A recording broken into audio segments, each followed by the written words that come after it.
অভির মা আসেনি? অভির মা? হ হ আসি আসি আইন আইন বল। আমি এখানে বইতে আইছি না গো। তইলে দাঁড়ায় থাকেন।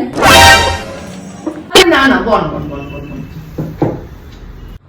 কেড়ে আইসলেন কোন?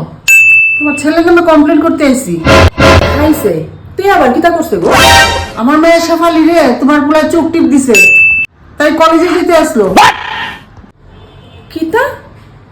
আপনি মেয়ের চোখ টিপ দিছে? Oh no! আচ্ছা আমি বিশ্বাস করছি আমার ফুলে আপনার মায়ের চোখ টিপ দিছে, কিন্তু আপনার মেয়ে দেখছে কেমনে যে হে আপনার মায়ের চোখ টিপ দিছে? তাইলে আপনার মায়েও হের দিকে চাইছে, ঠিক কিনা কর? Perfect! একটা কথা আপনারে কই, খারাপ পাইন না। ফুলাপান তো অসুরের বংশধর, তারা তো শয়তান নামি করবই, কিন্তু আজকালকার দিনের মায়ারাও কিন্তু কম যায় না। এই যে আপনার মায়া ছোট ছোট